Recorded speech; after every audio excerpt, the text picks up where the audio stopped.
Hi, എല്ലാവരും സുഖമായിട്ടിരിക്കുന്നു. ഞാനും കുഴപ്പമില്ലാതിരിക്കുന്നു. എന്നാലും പനിയും ജലദോഷവും ഒന്നും മാറിയിട്ടില്ല കേട്ടോ. ഇൻസ്റ്റയിൽ വന്ന് ഒരുപാട് പേര് മെസ്സേജ് ചെയ്തിട്ടുണ്ട്. എപ്പോഴും ഞാനിത് പറയുമ്പോൾ നിങ്ങൾ ഓർക്കും ഇത് എന്നാ മറുപടി. ഇന്നലെ കുറേ പേരെ തിരിച്ചു വിളിച്ചിരുന്നു, കുറേ പേർക്ക് മറുപടി കൊടുത്തിരുന്നു കേട്ടോ. അപ്പോൾ ഇതുപോലെ എൻ്റെ സമയവും എൻ്റെ ശരീരത്തിൻ്റെ വയ്യാഴിയൊക്കെ നോക്കിയിട്ട് ഞാൻ എല്ലാവരും തിരിച്ചു വിളിച്ചോളാം കേട്ടോ. പിന്നെ ആദ്യമേ തന്നെ ഞാൻ പറയട്ടെ, ഞാൻ ഈ പറയുന്ന കാര്യങ്ങൾ നിങ്ങൾ ശ്രദ്ധിച്ച് കേൾക്കണം. കംപ്ലീറ്റ് വീഡിയോ കണ്ടെങ്കിലേ നിങ്ങൾക്ക് ചെയ്യേണ്ടത് എന്താണെന്ന് മനസ്സിലാകത്തുള്ളൂ. ഞാനൊരു ഒരു വർഷം മുമ്പാന്ന് തോന്നുന്നു ഞാനൊരു വീഡിയോ ഇട്ടിട്ടുണ്ടായിരുന്നേ. അതിന് ഒരുപാട് റിസൾട്ടും വന്നിട്ടുണ്ടായിരുന്നു. നമ്മൾ പറയല്ലേ, നമ്മുടെ വീട്ടിൽ നമ്മുടെ കുഞ്ഞുങ്ങൾക്കൊരു രോഗം വന്നു, അല്ലെങ്കിൽ നമ്മുടെ വീട്ടിൽ ആർക്കെങ്കിലും എന്തെങ്കിലും രോഗമോ എന്തെങ്കിലും പ്രശ്നങ്ങളോ അല്ലെങ്കിൽ കുടുംബപരമായിട്ടോ അല്ലെങ്കിൽ അയൽവക്കമായിട്ടോ എന്തെങ്കിലും പ്രശ്നങ്ങൾ ജീവിതത്തിൽ ഇല്ലാത്തവരാരുമില്ല. പ്രത്യേകിച്ചും കടബാധ്യതകളില്ലാത്തവരും രോഗങ്ങളില്ലാത്തവരും ഇല്ല. അപ്പം നിങ്ങൾ വന്ന് ചോദിക്കും, ചേച്ചിക്ക് എന്നാ പനിയും ജലദോഷമൊക്കെ വരുന്നത്, ചേച്ചിക്ക് ഇത് ചെയ്താൽ പോരേന്ന്. ഈ ജലദോഷവും പനിയൊക്കെ മനുഷ്യനല്ലേ, ശരീരമല്ലേ, വന്നു പോകണം, എന്തെങ്കിലേ ശരീരം ക്ലീൻ ആകത്തുള്ളൂ. അതുപോലെ തന്നെ അമ്മച്ചിയുടെ കാര്യവും നിങ്ങൾ ചോദിക്കും, അമ്മച്ചിക്ക് എന്നാ വയ്യാഴിയ വന്നിട്ട് മാറാത്തതെന്ന്. എൻ്റെ അമ്മയുടെ പ്രായമല്ലല്ലോ നിങ്ങൾക്ക്. എൻ്റെ അമ്മച്ചിക്ക് 90 വയസ്സായി.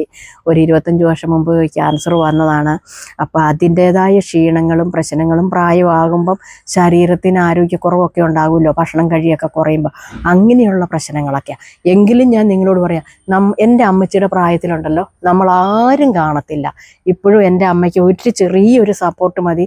ചില ദിവസങ്ങളാണെങ്കിൽ അതും വേണ്ട, അമ്മച്ചിയുടെ കാര്യങ്ങൾ അമ്മച്ചി തന്നെ ഇപ്പോഴും ചെയ്യും കേട്ടോ. അതുകൊണ്ടാണ് ഞാൻ പറഞ്ഞത്, നമ്മൾ പ്രാർത്ഥനയും കാര്യങ്ങളും എല്ലാം നമ്മുടെ ജീവിതത്തിൽ ഉണ്ടാവണം. നമുക്ക് ഈശ്വര വിശ്വാസം ഉണ്ടാകണം. ചിലർ നിരീശ്വരവാദിയാണ്. ഇതെല്ലാം ഒരു വിശ്വാസമാണെന്ന് ഞാൻ പറയുന്നുണ്ട്. നമ്മളോട് ചോദിക്കും, നിങ്ങൾ ആരെങ്കിലും ദൈവത്തിനെ കണ്ടിട്ടുണ്ടോ? ദൈവം നിങ്ങൾക്ക് എന്തെങ്കിലും ഉപകാരം നൂലെ കെട്ടിയിറക്കുന്നുണ്ടോയെന്ന്. പക്ഷേങ്കിൽ നമ്മൾ ഓരോരുത്തരും ചില ജീവിത സാഹചര്യങ്ങൾ ദൈവത്തെ നേരി കണ്ടിട്ടുണ്ട്. പക്ഷെ ദൈവം നേരിട്ട് വരണമെന്നൊന്നുമില്ല. നമുക്കൊരാവശ്യം വരുമ്പോൾ നമ്മളെ സഹായിക്കാൻ ദൈവം തന്നെ മറ്റൊരാളെ നിയോഗിച്ചിട്ടുണ്ട്. അവരാണ് ദൈവമായിട്ട് നമ്മൾ കണക്ക് കൂട്ടുന്നത്. ഇപ്പം നമുക്കൊരത്രമേ അത്യാവശ്യം വന്നു, നമ്മൾ എന്ത് ചെയ്യും എന്നുള്ളൊരു വിഷമഘട്ടത്തിലിരിക്കുമ്പോഴായിരിക്കും വന്ന്, എന്താടോ അല്ലേ എന്താ രജനി, എന്താ പറ്റിയത്? ഞാൻ നേരം പറയും ഇന്നതാ കാര്യം എന്ന് പറയുമ്പോൾ, അതിനാണോ ഇത്ര പ്രശ്നം, നമുക്ക് പരിഹരിക്കാം കേട്ടോ എന്ന് പറയുമ്പം തന്നെ നമുക്ക് അവിടെ ഒരു ഈശ്വര സാന്നിധ്യം ഉണ്ടാകും. അത് ഈശ്വരൻ അവരെ കൊണ്ട് തോന്നിപ്പിക്കുന്ന, അല്ലാതെ ദൈവത്തിന് ആർക്ക് നേരിട്ട് വന്ന് ഒന്നും ചെയ്തു തരാൻ പറ്റത്തില്ല. പിന്നെ ഇന്ന് ഞാനിപ്പം പറയാൻ പോകുന്നൊരു കാര്യം എന്നാന്ന് ചോദിച്ചിട്ടുണ്ടെങ്കിൽ, ഞാൻ പറഞ്ഞിരുന്നു എനിക്കറിയാവുന്നതും. ഇപ്പം നിങ്ങൾ ചോദിക്കും, എല്ലാം ചേച്ചിയുടെ നാട്ടിലും അല്ലെ ചേച്ചിയുടെ ചേച്ചിമാരുടെ വീട്ടിലും ആങ്ങളന്മാരുടെ അടുത്തുകൂടെ ഒക്കെയാണോ എന്ന്. ഞാൻ പറഞ്ഞല്ലോ, അത്യാവശ്യം എല്ലാ ജില്ലയിൽ തന്നെ നമ്മുടെ ആൾക്കാരെ ഓരോരുത്തർ കല്യാണം കഴിഞ്ഞ് പോകുന്നതും മാറി താമസിക്കുന്നതും ഒക്കെ എല്ലാവരും അങ്ങനെയാണ്. അപ്പോൾ എൻ്റെ ചേച്ചിയുടെയൊക്കെ വീടിൻ്റെ, ചേച്ചി എന്ന് പറഞ്ഞാൽ ഞങ്ങൾ ചേട്ടനനിയന്മാരും മക്കളല്ല കേട്ടോ, വീടിൻ്റെ അടുത്ത് ഒരു പെങ്കൊച്ചുണ്ടായിരുന്നു, സിനി എന്നാ പേര്. അവർക്ക് 2 കുട്ടികളായിരുന്നു. ഒരു കുട്ടി മരിച്ചുപോയി, ഒരു കുട്ടി ഉണ്ടായിരുന്നു. എന്നും ഈ കൊച്ചിന് അസുഖം, പാല് കൊടുക്കാൻ പാടില്ല. 6 മാസമായപ്പം തൊട്ട് തുടങ്ങിയതായിരുന്നേ.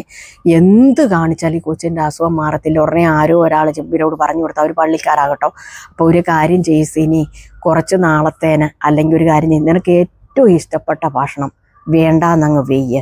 വേണ്ടാന്ന് വെച്ചാൽ നമ്മളത് കഴിക്കരുത്. ഒന്നെങ്കിൽ നമ്മൾ ഈ ഭക്ഷണം ദൂരോട്ടെടുത്ത് കളയുക, നമ്മുടെ പങ്ക് സാധനം നമുക്കും വിളമ്പണമല്ലോ. അല്ലേ വല്ല പൂച്ചയ്ക്കോ കാക്കയ്ക്കോ അങ്ങനെ കൊടുക്കുക. അതല്ല, നമ്മുടെ തൊട്ടടുത്ത് ഭക്ഷണമൊന്നും ഇല്ലാത്തവരെ നമ്മൾ കൊടുത്താൽ കഴിക്കുന്നുള്ളവർക്ക് കൊടുക്കാൻ പറഞ്ഞു. നിങ്ങൾ എത്ര നാളത്തേനാന്ന് വെച്ച് കഴിഞ്ഞാൽ നിങ്ങൾക്കറിയാമല്ലോ നിങ്ങളുടെ കുഞ്ഞിൻ്റെ അസുഖത്തിൻ്റെ തീവ്രത, അതനുസരിച്ച് നേരാൻ പറഞ്ഞു. പക്ഷേ അപ്പോൾ ആ കൊച്ചിന് 19 വയസ്സുണ്ട്. ഇന്ന് വരെ പുള്ളിക്കാരി ഒരു കൂട്ടമല്ല ഉപേക്ഷിച്ചത്. പുള്ളിക്കാരിക്ക് ഇഷ്ടമുള്ള 3 ഭക്ഷണം, ഇറച്ചി, മീൻ, മുട്ട, ഈ 19 വർഷമായിട്ട് പുള്ളിക്കാരി ഇന്ന് വരെ ഉപയോഗിച്ചിട്ടില്ല. ഇപ്പം അതിനോട് താല്പര്യവും ഇല്ല, കഴിക്കണമെന്നുമില്ല. എൻ്റെ കുഞ്ഞിന് വേണ്ടിയിട്ടല്ലേ, അല്ലെങ്കിൽ എൻ്റെ കുഞ്ഞില്ലേ പിന്നെ ഞാനുണ്ടോ, എനിക്ക് മറ്റുള്ള എന്ത് ഭക്ഷണവും കഴിക്കാമല്ലോ എന്ന് പറഞ്ഞു. ഇങ്ങനെ ഒരു നേർച്ചയുണ്ട്, നമുക്ക് ഇഷ്ടമുള്ള ഭക്ഷണം നമ്മുടെ ഒരു നേർച്ചയുടെ ഭാഗമായിട്ട്. നിങ്ങളിത് ഇപ്പം സിനി ചെയ്തതുപോലെ വർഷങ്ങളൊന്നും നിങ്ങൾ നോക്കണ്ട, എടുക്കണ്ട. നിങ്ങളൊരു ഡേറ്റ്, അതായത് കുറഞ്ഞത് 90 ദിവസം, 90 നമ്മൾ ഇരട്ടസംഖ്യ ഒന്നിനും കണക്ക് കൂട്ടാറില്ല, ഒരു 91 ദിവസം വരെ നമ്മൾ ഉപേക്ഷിക്കുക. ഞാനിതൊരു വീഡിയോ പോലെ ചെയ്തിട്ടുണ്ട് കേട്ടോ, അതൊന്നുകൂടെ നിങ്ങളോട് പറഞ്ഞു തന്നതാണ്. പിന്നെ ഇന്നിപ്പം ഞാൻ നിങ്ങളോട് പറഞ്ഞു തരാൻ പോകുന്നത് വളരെ എഫക്റ്റായിട്ടുള്ളൊരു കാര്യമാണ്. ഇന്ന് ജൂലൈ 31, നാളെ ഓഗസ്റ്റ് 1 നാളെയും ചെയ്യണ്ട. അപ്പം നിങ്ങൾക്ക് 2 ദിവസം മുന്നേ ഇത് തയ്യാറെടുക്കാൻ വേണ്ടിയിട്ടാട്ടോ ഇത് പറഞ്ഞു തരുന്നത്.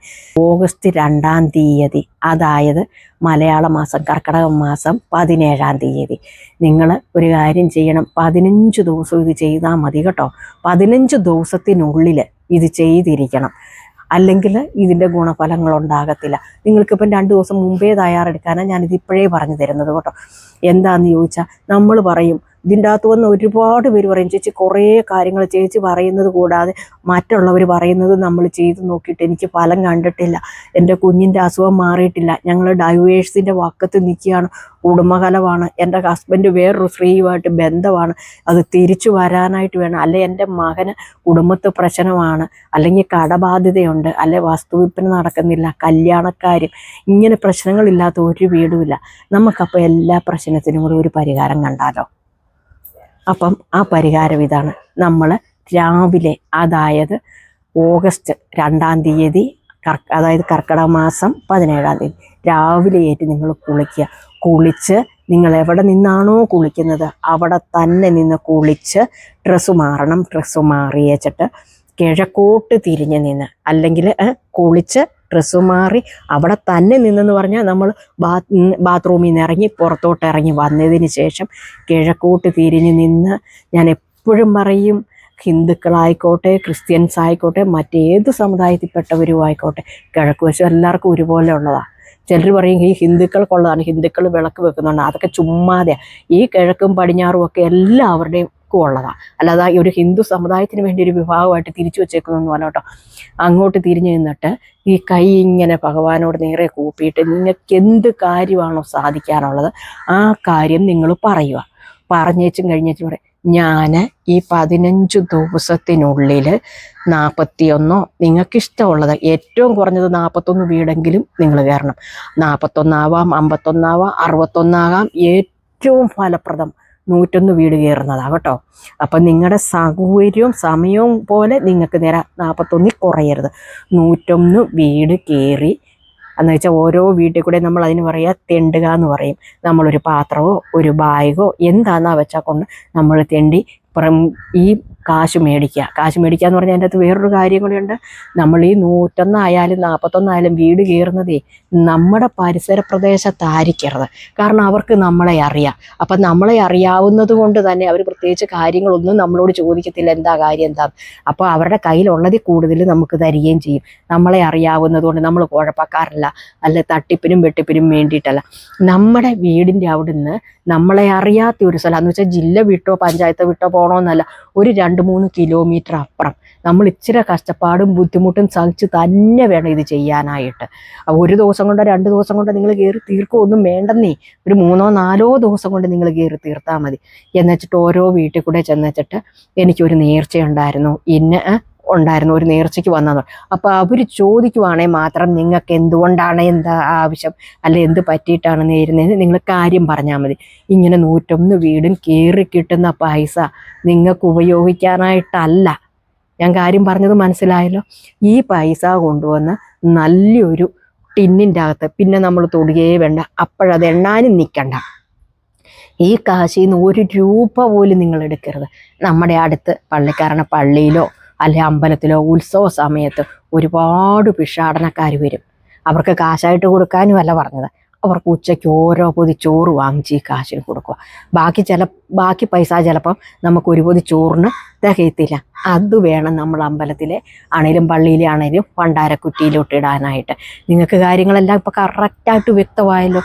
എന്ത് പ്രശ്നത്തിനും ഇതുപോലൊരു പ്രശ്ന പരിഹാരം ഉണ്ടാകുന്ന ഒരു നേർച്ചകളും ഇല്ല ജീവിതത്തിൽ. അത്രയ്ക്ക് എഫക്റ്റായ ഒരു നേർച്ചയാണ്.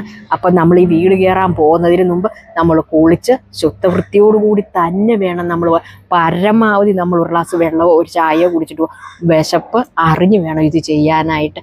അല്ലാതെ നമ്മൾ വയറ് നിറച്ച് ഭക്ഷണം കഴിച്ച് ലാവിഷായിട്ട് തുള്ളിച്ചാടി മറിഞ്ഞ് സന്തോഷിച്ചൊന്നും അല്ല പോകണ്ട. നമ്മുടെ കാര്യം നടക്കണേ എന്നും പറഞ്ഞ് പ്രാർത്ഥനയോടെ. ഇപ്പം ചിലരിപ്പം വന്ന് വെച്ചിട്ട് ചോദിക്കുവേ, ചേച്ചി നമ്മുടെ ആവശ്യം നടന്നതിന് ശേഷം വേണ്ടേ ഇത് ചെയ്യാനായിട്ട്? ഒന്നുമല്ല, നേർച്ച എന്ന് പറഞ്ഞാൽ പരമാവധി 15 ദിവസത്തിനുള്ളിൽ നമ്മളത് ചെയ്തിരിക്കണം. അല്ലാതെ കാര്യം സാധിച്ചു കഴിഞ്ഞിട്ടല്ല. നമ്മളുണ്ടാകുമ്പോൾ നമ്മൾ ഇത്രയേ ഉണ്ടോ? ഇല്ലല്ലോ. നമ്മളുണ്ടായി നമ്മുടെ കാരണവന്മാർക്ക് പണിയെടുത്ത് കൊണ്ട് കൊടുത്തിട്ടാണ് അവർ നമ്മളെ പോറ്റിയാക്കി ഇത്രയാക്കിയത്. ഒന്നുമല്ല. അതുപോലെ തന്നെയാണ് ഇത്. നമ്മൾ ഈ തെണ്ടി കിട്ടുന്ന പൈസ നമ്മുടെ വീട്ടിൽ അടുത്ത ഉത്സവമോ പെരുന്നാളോ വരുന്നിടം വരെ ഇരിക്കണം. അപ്പം എന്നും നമ്മൾ അവിടെ പോയി നിന്ന് പ്രാർത്ഥിക്കണം, നമ്മുടെ കാര്യം സാധിച്ചു തരണേ സാധിച്ചു തരണേന്ന്. അടുത്ത ഉത്സവമോ പെരുന്നാളിനോ മുമ്പ് ഉറപ്പായിട്ട് നടക്കും. ഇതിലും എഫക്റ്റായിട്ടുള്ളൊരു നേർച്ച ഇനി ഒന്നുമില്ല കേട്ടോ. അപ്പം നിങ്ങളിൽ കുറച്ച് പേർക്കെങ്കിലും അറിയാമായിരിക്കും, നമ്മുടെ വീട്ടിൽ അസുഖമായിട്ടോ അല്ലെങ്കിൽ കോമാ സ്റ്റേജിലോ അല്ലെ മരണ സമയമായിട്ടും മരിക്കാതെ കിടക്കുന്നതും ഒക്കെ ഉണ്ടാവും. അപ്പം നമ്മൾ കുറേ പേരെങ്കിലുമൊക്കെ പോയി ജോത്സ്യനെ പോയി കാണും. അപ്പം ജോത്സ്യം പറയും പ്രശ്നം വെച്ചിട്ട് കുറേ നേർച്ചകൾ അവിടെ കിടപ്പുണ്ട് ഇവിടെ കിടപ്പുണ്ട്. ഈ നേർച്ചയുടെ കടം കിടക്കുന്നത് കൊണ്ടാണ് പകുതി ജീവൻ പോയി കിടക്കുക, ബാക്കി ഈ നേർച്ച നിങ്ങൾ ചെയ്യാതെ പോകത്തില്ല എന്ന് പറയും. അപ്പോൾ നമ്മൾ പോയി ആ നേർച്ചയൊക്കെ കഴിച്ച് കുറച്ച് ദിവസത്തിനുള്ളിൽ ആൾ മരണപ്പെടുകയും ചെയ്യും. അപ്പം തന്നെ നമുക്ക് മനസ്സിലാകുമല്ലോ, നേർച്ച കിടന്നാൽ നമ്മുടെ ഒരു കാര്യവും ജീവിതത്തിൽ നമുക്ക് നടക്കത്തില്ല. നമ്മൾ ഈ നേർച്ച കഴിച്ചു എന്നും പറഞ്ഞ് നമുക്ക് ഫലം ഉണ്ടാകാതെ ഇരിക്കത്തില്ല. നമ്മൾ എന്ത് നേർച്ച നേർന്നാലും എത്രയും അടുത്ത ദിവസം തന്നെ നമ്മൾ ആ നേർച്ച കഴിച്ചിരിക്കണം. ഇല്ലെങ്കിൽ നമ്മൾ ചെയ്യാൻ പോകരുതെന്നേ. നമ്മൾ കാര്യസാധ്യത്തിന് വേണ്ടി ഓടി അന്നേരം അവിടെ ചെയ്യുന്ന നേർച്ച ചെയ്യും, ഇവിടെ ചെന്ന് നേർച്ച ചെയ്യും. പരമാവധി എവിടെയെല്ലാം ചെയ്യാൻ പറ്റും അവിടെയെല്ലാം ഓടി നടന്നു ചെയ്യും. അതുകൊണ്ടാണ് ഞാൻ പറഞ്ഞത്, ചെയ്യാൻ പറ്റാത്തവർ ഒരു നേർച്ചകളും ചെയ്യണ്ട. വരുന്നിടത്ത് വെച്ച് കാണാം, അല്ലെ വരുന്നത് പോലെ വരട്ടെ എന്ന് വെക്കുകയോ ചെയ്യാവുള്ളൂ. നേർച്ച നേർന്നാൽ നിങ്ങൾ ഉറപ്പായിട്ടും ചെയ്തിരിക്കണം കേട്ടോ. അപ്പം നിങ്ങൾക്ക് കാര്യങ്ങളെല്ലാം മനസ്സിലായല്ലോ. നേരത്തെ നമ്മൾ ഈ നേർച്ചകൾ ചെയ്തു വെച്ചാൽ പരിഗണനയും മുൻഗണനയും നമുക്ക് തന്നെ ഉണ്ടാവും കേട്ടോ. അപ്പോൾ എന്തെങ്കിലും സംശയം ഉണ്ടെങ്കിൽ കമൻറ്റ് ബോക്സിൽ വന്ന് കമൻറ്റ് ചെയ്യാൻ മറക്കല്ലേ. മറ്റൊരു വീഡിയോയിൽ മറ്റൊരു ദിവസം വീണ്ടും കാണാം. Tata bye bye. ഓക്കേ.